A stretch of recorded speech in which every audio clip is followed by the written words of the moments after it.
morning sun cast long shadows across the weathered headstone as Marcus Kane knelt in the dirt, his calloused hands placing fresh wildflowers against the carved stone.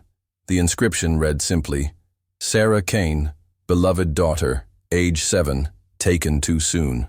3 months had passed since the fever claimed his little girl, but the ache in his chest felt as raw as the day he dug her grave with his own hands. Marcus rose slowly, his knees protesting against the hard ground. At 42, he felt decades older, worn down by grief and the relentless New Mexico sun. His ranch stretched out before him, 200 acres of stubborn earth that demanded constant attention, but lately he moved through his daily tasks like a man walking underwater.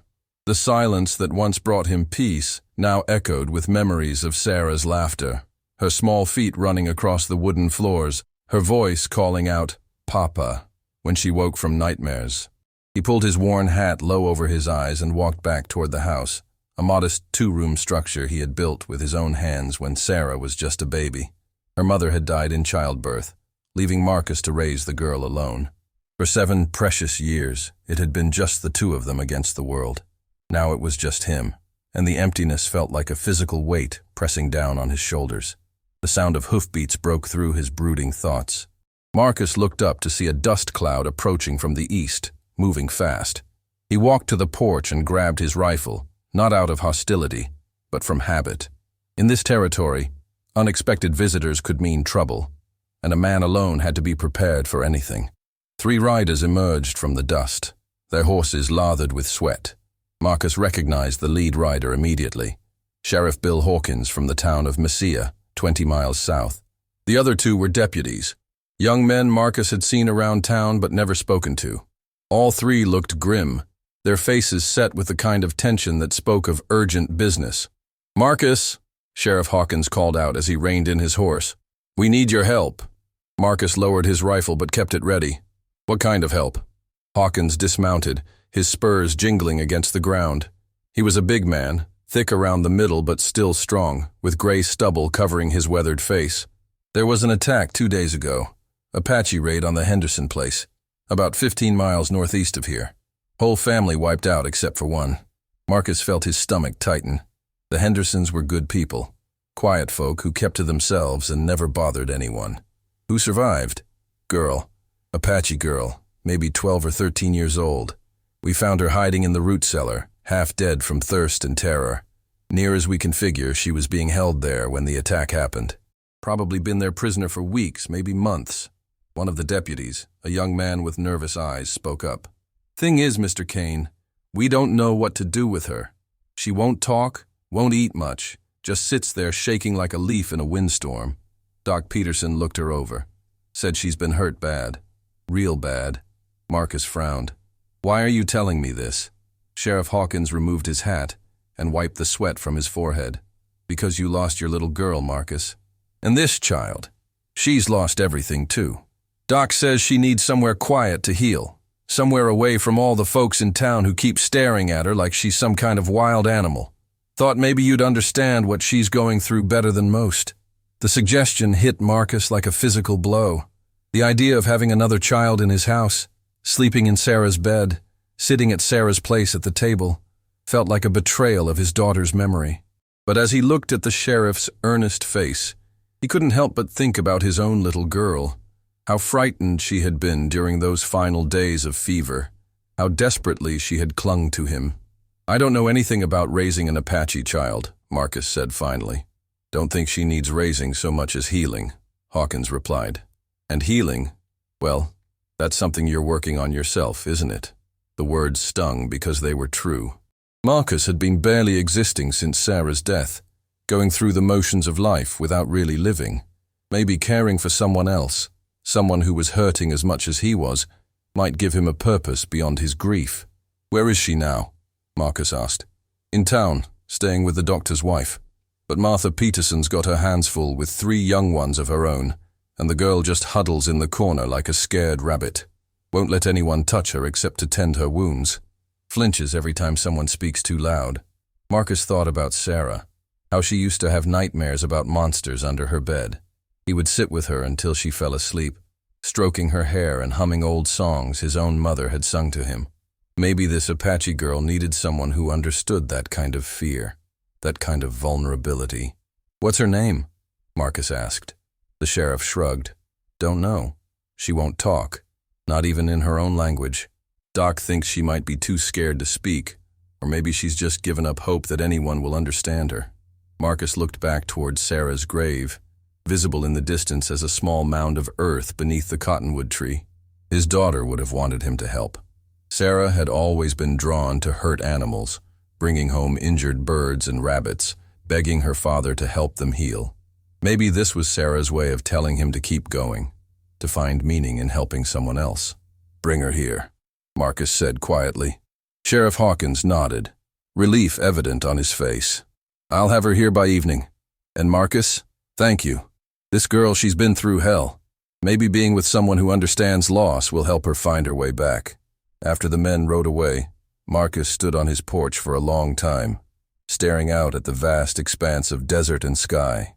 The silence that had become his constant companion suddenly felt different, less oppressive and more expectant, as if the land itself was waiting for something to change.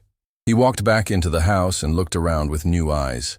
Sarah's bed in the corner still held her favorite quilt, hand-stitched by her grandmother. Her few toys sat on a shelf beside the window, gathering dust. Marcus had not been able to bring himself to move any of her things, but now he realized that keeping everything exactly as it was might not be honoring her memory so much as imprisoning it. Carefully, reverently, he began to prepare. He washed Sarah's quilts and hung them on the line to air out. He cleaned the small bed thoroughly and made it up with fresh sheets. In the kitchen, he checked his supplies and realized he would need to make a trip to town soon for more food. A growing child would need proper meals, not the hardtack and beans he'd been surviving on. As the sun began to set, painting the sky in shades of orange and purple, Marcus heard hoofbeats approaching again. This time it was just Sheriff Hawkins, riding slowly and carefully. Behind him on the horse sat a small figure wrapped in a blanket, so still and quiet that Marcus might have mistaken her for a bundle of supplies, if not for the occasional glimpse of dark hair blowing in the wind. Hawkins dismounted and gently helped the girl down from the horse. She stood beside the animal like a shadow, her head down, her body perfectly still, except for the slight trembling that seemed to run through her like a constant current. The blanket covered her from head to toe, but Marcus could see her bare feet, small and dirty, with cuts and bruises that spoke of recent hardship. "This is her," Hawkins said softly. "Still won't tell us her name, but she responds when we speak to her, so she understands some English. Doc Peterson wrapped up her worst injuries, but she's going to need time and patience to heal properly." Marcus approached slowly, the way he might approach a frightened horse. When he was about 10 feet away, the girl's head came up slightly, and he caught a glimpse of her face. She was indeed young, maybe 12 or 13 as the sheriff had guessed, with high cheekbones and large dark eyes that held depths of pain no child should ever know. Her skin was bronze from the sun, marked with fading bruises, and her long black hair hung in tangled strands around her face.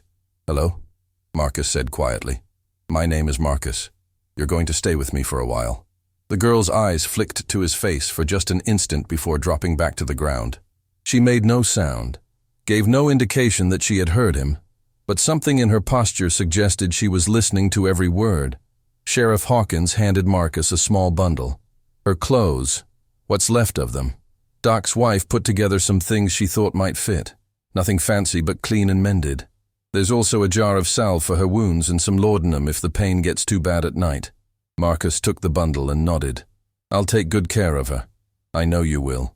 Hawkins mounted his horse and looked down at both of them, the grieving rancher and the traumatized child. "Maybe you can help each other heal." After the sheriff rode away, Marcus and the girl stood in the gathering twilight, two lost souls brought together by tragedy and circumstance. The silence stretched between them, but it was not uncomfortable. It was the silence of shared understanding, of pain that needed no words to be recognized. "Are you hungry?" Marcus asked. The girl did not respond, but her stomach chose that moment to growl audibly. Marcus almost smiled at the timing. "Come on inside. I'll make us some supper." He turned and walked toward the house, not looking back to see if she would follow.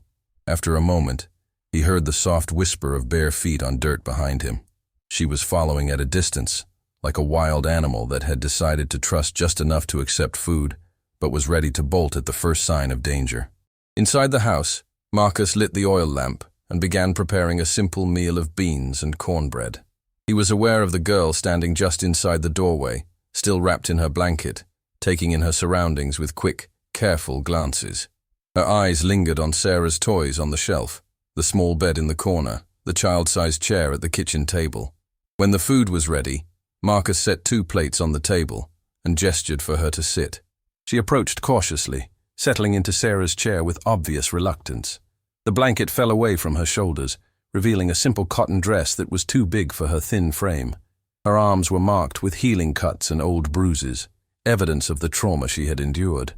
Marcus sat across from her and began to eat, not pushing her to do the same, but showing by example that the food was safe. After a few minutes, she picked up her spoon and began to eat with small, careful bites, as if she was not entirely sure the meal would not be taken away from her. They ate in silence, but it was a comfortable silence, broken only by the sound of spoons against plates and the soft crackling of the fire in the hearth. Outside, coyotes began their nightly chorus, and the wind whispered through the eaves of the little house. When they finished eating, Marcus cleared the plates and showed the girl to the wash basin. She looked at the soap and clean towel as if they were foreign objects, then glanced up at him with a question in her eyes. "Go ahead," he said gently. "You can wash up if you want to." She nodded once, a quick jerk of her head, and began to clean her hands and face with slow, methodical movements.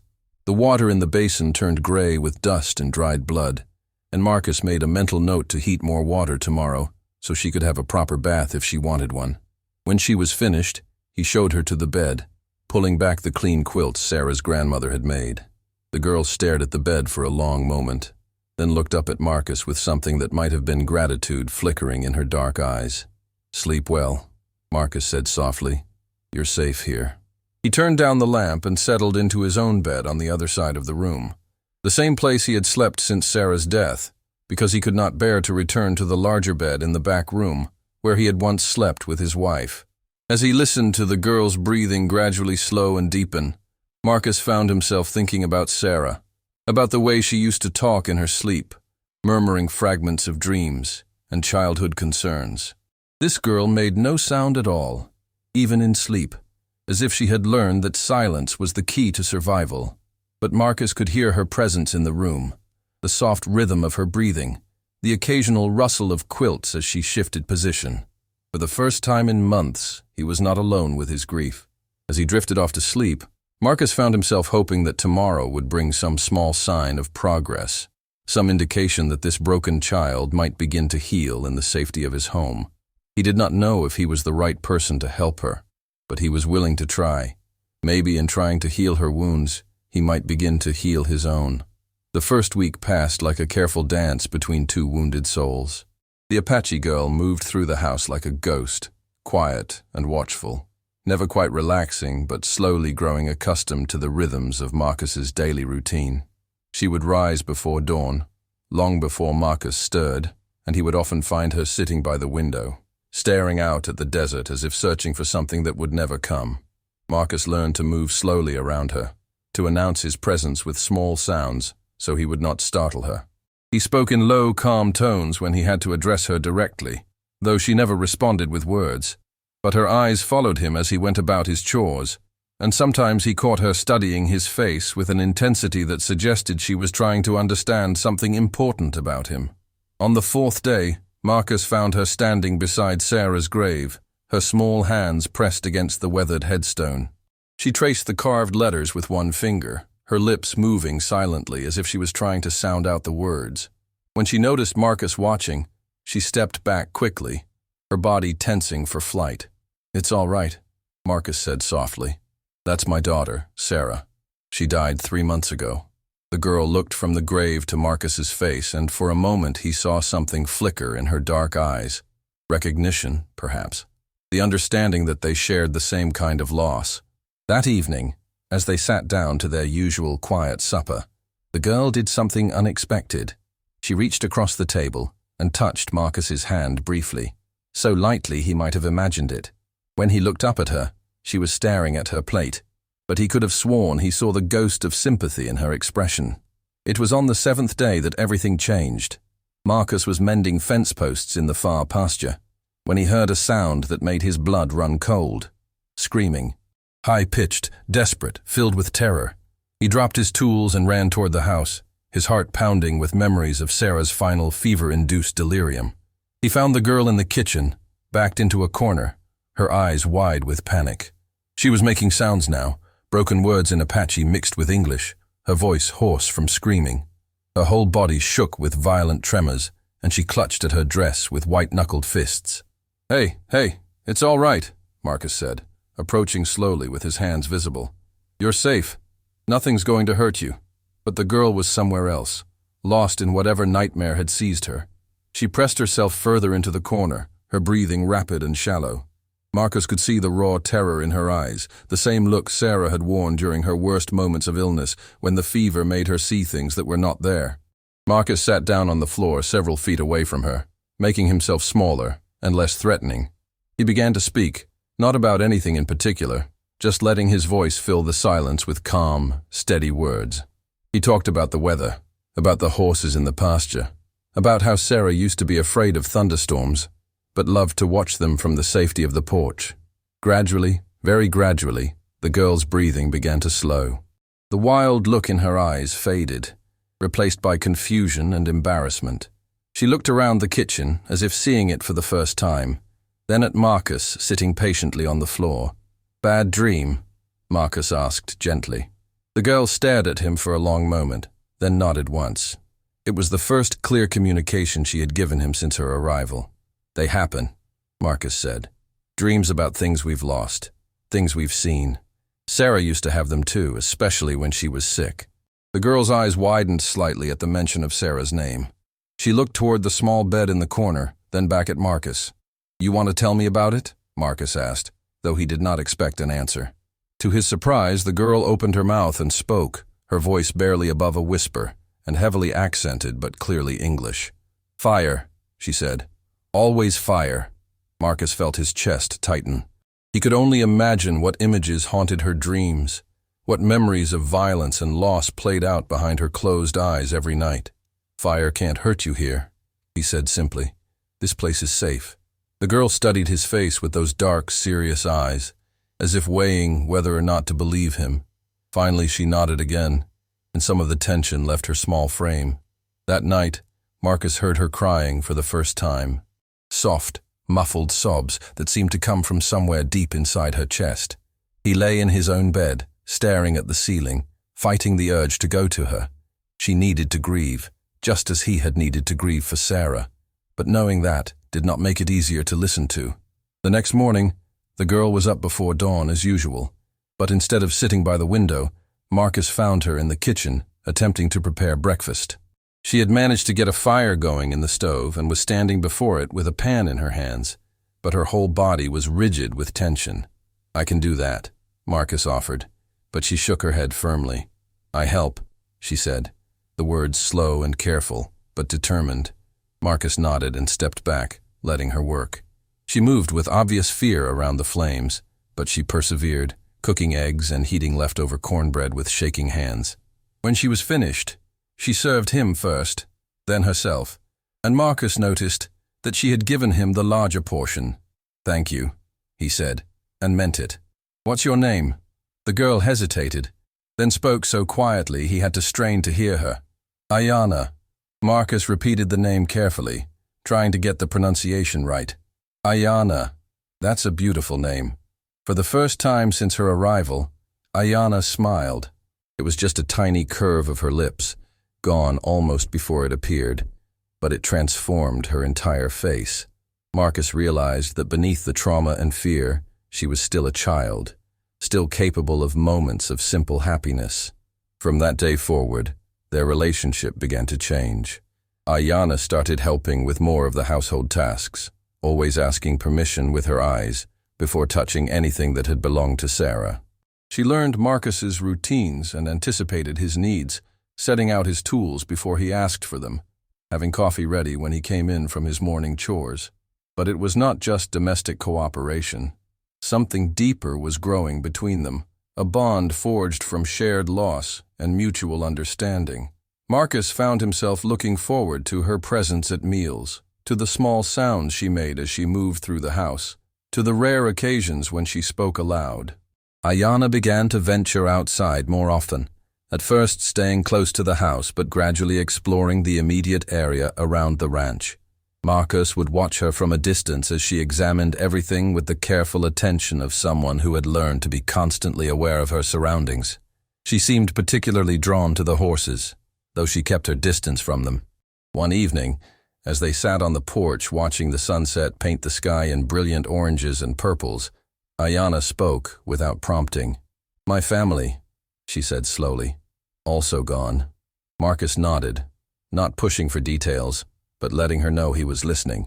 "Soldiers come," she continued, her voice growing stronger. "Say we raid wagons. Not true. We hunt deer, gather plants. Peace people." She paused, staring out at the horizon where the sun was disappearing behind distant mountains. "They kill everyone. Make me watch. Say I tell others what happens to Apache who steal." Marcus felt anger rise in his chest, hot and fierce. The idea of forcing a child to witness such horror, of using her as a messenger of terror, made him sick, but he kept his voice calm and steady. "I'm sorry," he said. "No child should see such things." Ayanna looked at him then, really looked at him, and Marcus saw that her eyes held not just pain, but also a surprising strength. This girl had survived something unimaginable and was still fighting to find her way back to life. "White men take me," she continued.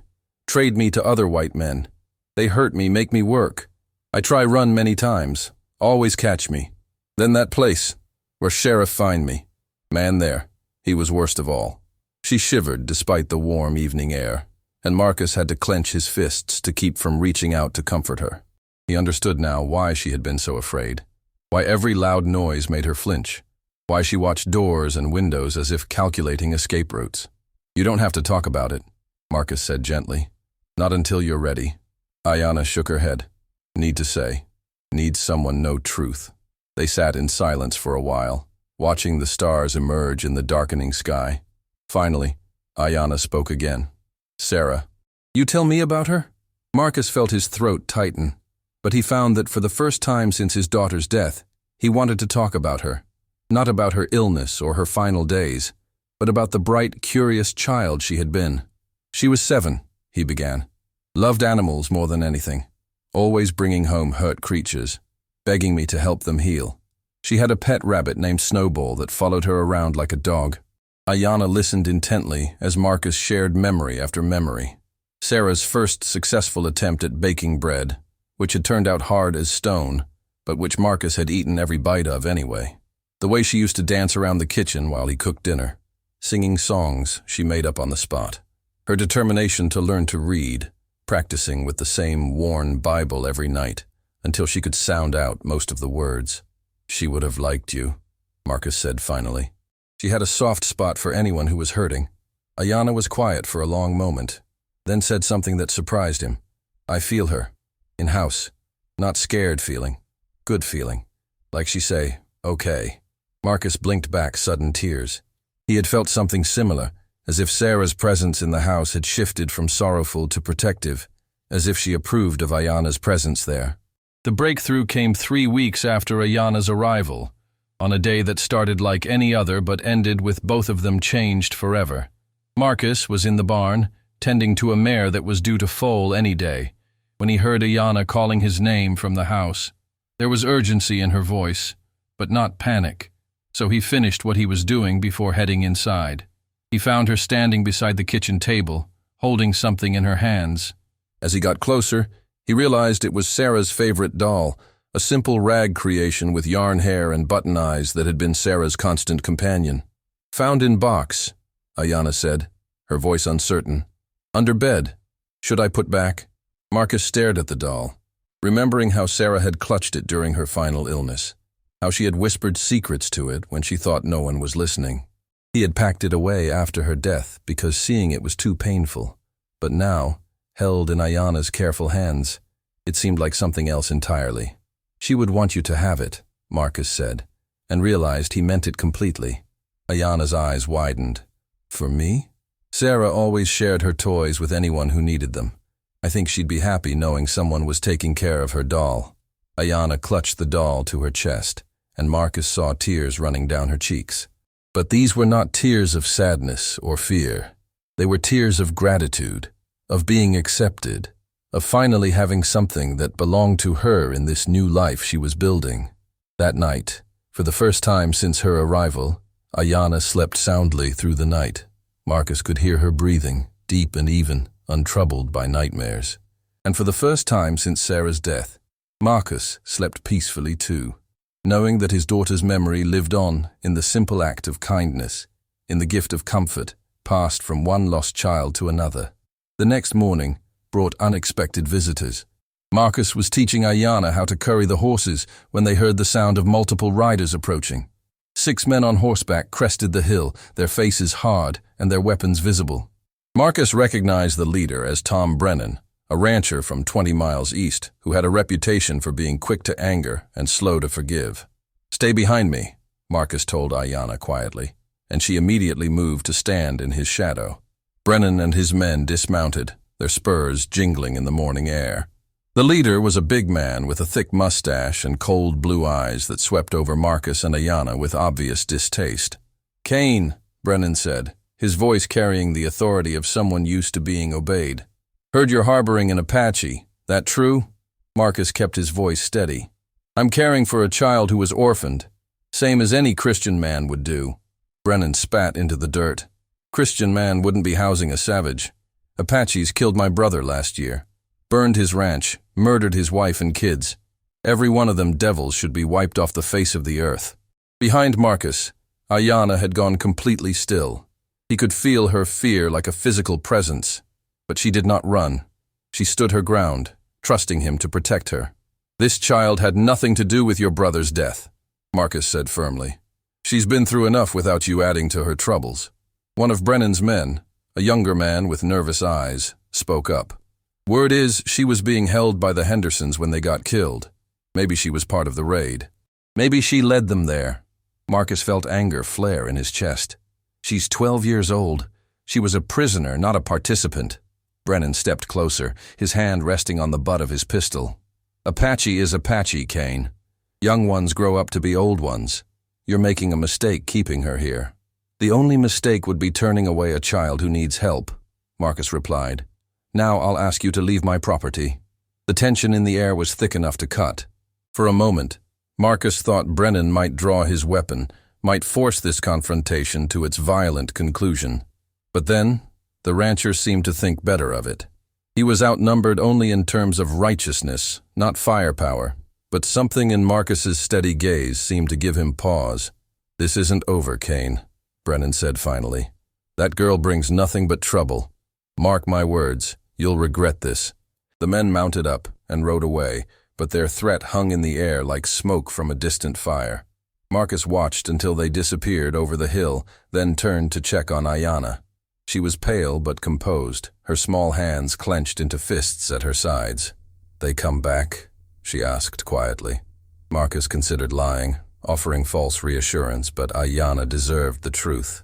"Maybe, but if they do, I'll be ready for them." That evening, as they prepared for bed, Ayana surprised Marcus by approaching him with obvious determination. She had Sarah's doll tucked under one arm, and in her other hand she carried something else, a small piece of carved bone that Marcus had not seen before. "My mother's," she explained, showing him the carving. It was beautifully crafted, depicting a woman with flowing hair surrounded by symbols Marcus did not recognize. "She give me before soldiers come. Say it keep me safe. Help me remember who I am." She paused, looking up at Marcus with an expression that was both vulnerable and resolved. "I want to stay here," she said simply. "With you. If bad men come, we fight together. Like family." Marcus felt something break open in his chest, a tight knot of grief and loneliness that had been choking him for months. This brave, damaged child was offering to stand with him, to face whatever dangers might come, because she had found something here worth fighting for, just as he had found something worth protecting in her. "Yes," he said, his voice rough with emotion. "Like family." Ayana smiled then. A real smile that lit up her entire face and made her look like the child she should have been allowed to be. She carefully placed her mother's carving on the shelf beside Sarah's toys, two treasured memories sharing space in their new home. Outside, the wind whispered through the desert scrub, and somewhere in the distance, a coyote called out to the star-filled sky. Inside the little house, a lonely rancher and an orphaned Apache girl sat together by the fire, no longer alone, no longer without hope. They had found each other across the vast expanse of loss and pain, and in finding each other, they had discovered that even the deepest wounds could begin to heal when touched by love and acceptance. The future was uncertain, and there would be challenges ahead. But for now, in this moment, they were home.